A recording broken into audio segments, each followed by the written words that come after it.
please subscribe and don't forget to press the bell icon to get notified whenever we upload a new video. Well, on to a CNBC TV18 exclusive. The race to buy debt lead in Binani Cement is in fact heating up. Sources tell us that a consortium of the Dalmia Bharat and Piramal have emerged as the highest bidders to buy Binani Cement. Ritu Singh filed this report yesterday.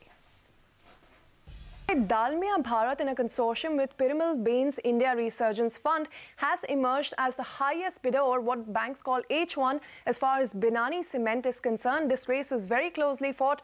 Aditya Birla promoted UltraTech Cement was also neck to neck with Dalmia Bharat when it came to the bids. Both of the players had bid anywhere between 62 to 6,300 crore rupees to acquire assets of Binani Cement, and we're talking about a 6.25 million ton, plant that Binani Cement has in Rajasthan. Of course, it also has a global presence as well, but we're talking about the India assets here.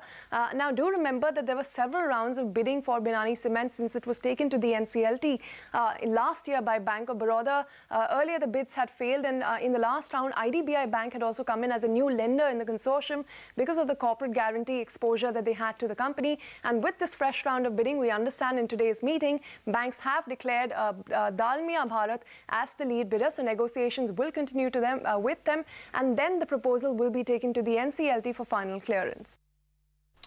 All right, then continuing with deals from the insolvency space, CNBC TV18 learns that the Committee of Creditors has given its nod to Aeon and JSW Group to take over Monith Ispat. Now, the JV will own 75% stake in the company post the deal and could eventually even merge it with the JSW Group in the long term. JSW and Aeon have offered a package of around 3,700 crore rupees for this takeover, which means that the financial creditors will have to take a total haircut to the tune of around 76%.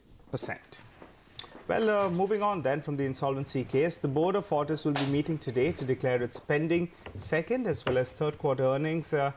Ekta, tell us, what do we expect there? No, derivative traders, they are tracking this very closely because if they don't declare their numbers today, then it will not trade in the post the March series in the FNO market. But what else should we be tracking?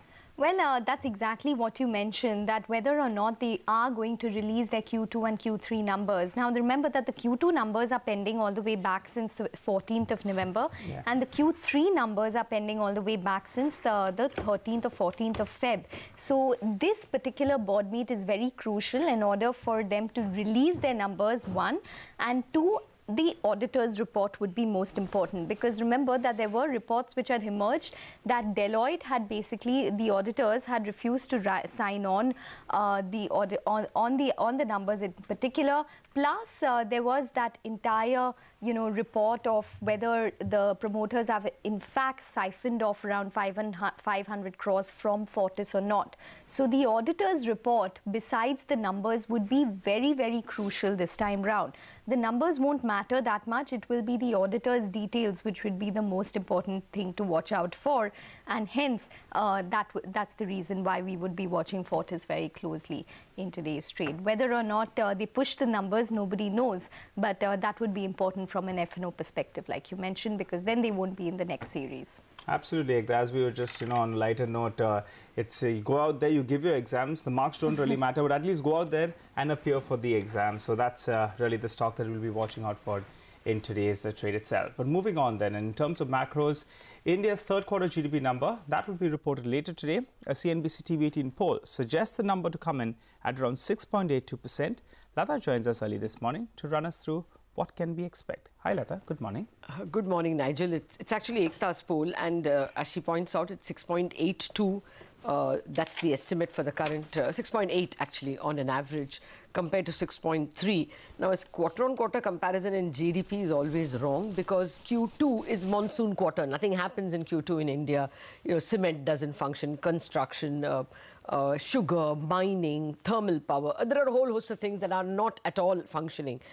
So if you look at it year on year, again, there is an advantage for the current 6.8 because the year ago was demon quarter. We are looking at actually the October-December quarter. But the demon quarter didn't show so much weakness. The previous number we have is 7%. If you looked at the GVA numbers, the year ago quarter was 6.7. Now here comes the tough part. None of the previous numbers are going to stay a constant, because on February 8th this year, the CSO revised or gave us the first provisional estimates of FY17, the year that ended last March. So all the year-ago comparisons now change. All they gave us was the full year numbers. They did not give us the quarterly breakup. So what Ekta is saying is, 6.6 versus 6.7, she can't help it if that 6.7 changes. The year-ago quarter changes. And that's the problem all economists will have, because you don't know the split for last year after the revised numbers have come. Nevertheless, a couple of points to watch will, of course, be that you will look at the ingredients. It's likely that manufacturing is going to be very good. We already have some advanced numbers. The truck sales for December were excellent. So October, November, December, truck sales were good. You had very good PMI numbers. You had good IIP numbers also. The average IIP actually came in at 6% if you take October, November, December. And likewise, exports were better than a year ago. I won't call them good, but they still looked a little better than previous months. So all told, you should expect that the GDP will be a big improvement over the second quarter. But, I mean, we have to wait and see, because the previous numbers have been recast. Now on to the big headline from the GST front. The revenue mop-up data for the month of January is out. The data shows that, in fact, the GST collection up to the 25th of February stands at little over 86,000 crore rupees. That's almost equal to the collection during the December 2017. Let me quickly run you through the breakup then of the January GST revenue. While over 14,000 crore rupees has been collected as CGST, around 20,000 crore rupees has been collected as SGST, and around 44,000 crore rupees has come in as IGST. The rest has been collected as compensation cess. Okay, well, in order to weed out fake licenses, the central government is planning to link driving licenses with the Aadhaar number. CNBC TV18 learns that the IT Ministry is already in talks with the Road Ministry in order to fast-track this linkage. Ashmit Kumar has more details on this. Well, even as the Supreme Court is hearing a batch of applications of petitions against the application of Aadhaar on a mandatory basis, we've learned from speaking from highly placed sources within the IT Ministry that they at the same time are seeking a linkage of Aadhaar with one's driver's license, with your driver's license. That's not all. What IT Ministry sources tell us is that the main agenda, the main intent behind this move is to make this linkage mandatory in nature. Keep in mind that various petitions are on that point itself on why there should be a mandatory linkage. Nonetheless, the IT Ministry will be pushing forward for linkage on a mandatory basis. Another key aspect to be kept in mind is that this will be done on a pilot basis at first in the state of Uttar Pradesh, and that this will be fast-tracked. At least that's the intent behind as far as the IT Ministry is concerned. And the one thing that needs to be kept in mind that this is just the first step, that after perhaps a successful implementation, the IT Ministry as well as the Roads Ministry will be looking at introducing the linkage of Aadhaar with not just your DL or your driver's license, but also vehicle registration. As of right now, we understand that the Roads Ministry is considering this proposal having been mooted by the IT Ministry and will decide on the course going forward. Back to you. Well, as the PNB fraud gets bigger and murkier, it is feared that the damage to the reputation of Indian banks globally. Lata Venkatesh caught up with the chairman and CEO of Bank of America for his view on the fraud, and he admits that frauds do bring a cautious approach towards Indian banks, which is not good for the country on the whole. Lata also asked him about markets and whether 2018 will be a volatile year. Let's hear out that excerpt. We've had these intermittent problems. First, the bad assets, which could accelerate a bit more. Right. And we've had this bank fraud from one of the banks. Would you worry about these things? Well, I worry about all those things. I worry about and you're not unique. There are frauds that go on around the world, and our job as financial institutions to try to make sure we're doing the appropriate due diligence to understand them. And so I don't know the particular details of this one other than what I read in the paper and on your station. But, at the end of the day, our job is to do great due diligence on clients and customers and on correspondent banks, and I think we'll continue to do that. But frauds are an unfortunate part of the business we're in, and what you want to do is do the work so that they happen few and far between, and when they do happen, they won't have a major impact on your company. No, I mean, it's not a big fraud if you looked at the percentage. I mean, it's, I think, about 200 billion rupees for an industry that's over $1 trillion rupees.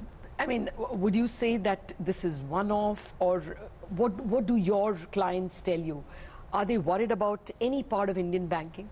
Well, I think everybody worries, and what will happen is the reaction to a situation like this, the couple situations have been in the paper, is everybody then sits back and is more careful with the banks involved and the quality due diligence of what we do, and that tends to slow things down. And that's not good for a country like this country that needs capital and needs investment and needs velocity to grow an economy at 7.5%. Things have to happen, and if the banks around the world get worried about the amount of due diligence in terms of transactions and things like that, that is not good. But I think, like with everything, for a while, and then it'll kind of get to new normal and kind of work out from there. All right, time for a break now, but up next, a check on the cues in the F&O space. Stay tuned. Well, it's turning out to be a tough session for Asia this morning, and no surprises there because of the kind of follow-through that we're seeing from the US. So it is the Fed chair that had made largely hawkish comments last night, and that resulted in the US markets ending lower. So it seems as though the Asian markets are just picking up on that. And incrementally, we have the PMI data from China, which is not looking that great. It's come in below expectations. It was expected at around 51 odd, and it's come in at around 50.3. So that seems to be deterring sentiment. The SGX also indicating that it's going to be a start in the red for the Indian markets. So we're down around 0.5% currently for the SGX. Well, Manisha now joins in to give us an update on what's happening in the commodity and the currency space. Manisha, morning, over to you. Hi, morning. Thank you so much for that. Well, it is the dollar index and the Fed chair's statement that came in yesterday, which really seems to be impacting all asset classes across. So investors have increased bets of 4 rate hikes in 2018 now, and that really seems to be supporting the US dollar, but other commodity prices really have seen a decline. So the next US Fed meeting on March 21st now is the key event to keep an eye on. In the meanwhile, you have seen the gold prices decline 1.5%, and it's trading at a 2-week lows. The bond yields have seen a surge as well, and that seems to be pulling prices down. It's a similar scenario for other commodities where you have the copper prices, which declined 1% overnight. While, of course, Powell has pledged to stick with gradual rate hikes, but his comments on inflation, economy, jobs, etc., and the added stimulus, of course, coming in from tax cuts and government spending is something that the markets are looking at. And apart from that, if you look at the U.S. durable goods orders, that shows a contraction in the month of January. The Japan industrial output also has declined at the fastest pace since March 2011. So the couple of industrial data that have come in overnight also are not so supportive, and that's an added pressure that many of these commodities are seeing. Okay, all right. Thanks so much, Manisha, for joining in and giving us those details. Well, let's hop across to Mangalam. He's standing by. He's going to tell us what's going on in the derivatives market. Hey, Mangalam, good morning. Good morning, Nigel. You know, more of the same as far as the derivatives market is concerned. And when I say more of the same that we saw in the previous trading session. So the FIIs, despite the Nifty facing some bit of a hurdle at the 20 and the 50-day moving average and closing a tad bit lower, they went ahead and bought some positions in index futures. Close to 800 crore worth purchase seen by the FIIs in index futures. So that means that while they were long about 49% at the start of the series, fell down to about 47%, has slowly moved up from 51% to now it stands at 53%. So that is something we'll watch out for. Some bit of confidence shown as far as the index is concerned. But which index is the big question, because we saw those long positions being added on the Nifty, which added close to about 9 lakh shares in open interest. The Nifty bank though saw some weakness, so some positions were lightened out there. In index options, however, the FIs are keeping one eye out on the downside. They bought about 1,000 crores in index options, bought long positions in index puts. In fact, over the last 2 trading sessions, the FIs have bought close to 30-40,000 long positions in index puts. So what were the ones which were active? What were the strikes which were active?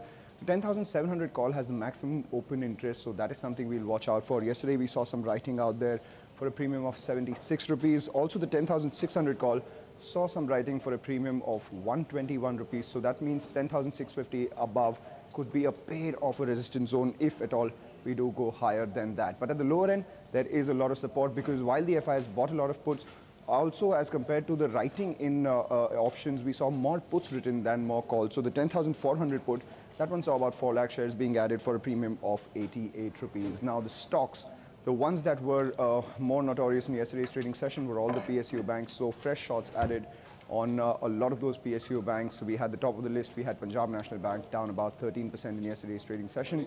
And all the other. Union Bank also saw some shots being added. Whether it's value or not is something for the long-term investor. well, in the short term, the FNO traders are believing that there is more downside to go. Okay, all right, Mangalam, thanks very much for that. Well, let's get to our bullseye corner this week. Then we have Gaurav Ratnapariki, Shaina Mukaddam and Jay Thakkar battling it out for the strongest portfolio. Let's listen in to their picks for today. I have a buy call on Petronet, stop loss 243 and target 259.80. Next one is a buy call on NCC. Stop loss has been placed at 126.50 and target at 136. The third one is also on the long side, and that is Balrampur Chini. Stop loss 116.80 and target 124.70. The last one, however, is on the short side, and that is DHFL Futures. Stop loss 580 and target 542.50. My first pick is Idea. I buy it with a day target of 90 and a stop loss of 77. Second, IGL. I buy it with a day target of 340 and a stop loss of 285. Third, Jet Airways. I sell it with a day target of 690 and a stop loss of 800. Fourth, Ambuja Cement. I sell it with a day target of 220 and a stop loss of 270. The first buy recommendation is on Container Corporation. One can buy Container Corporation for a target of 1386 with a stop loss of 1275. The second buy recommendation is on MCX. One can buy MCX for a target of 788 with a stop loss of 751. The third buy recommendation is on Berger Paints. One can buy Berger Paints for a target of 256 with a stop loss of 243. Well, I've got one sell recommendation, that is on Jindal Steel. One can sell Jindal Steel for a target of 250 with a stop loss of 270.50. Okay, then that's it from us here on Power Breakfast. You stay with us though. Bazaar Morning Call comes up next.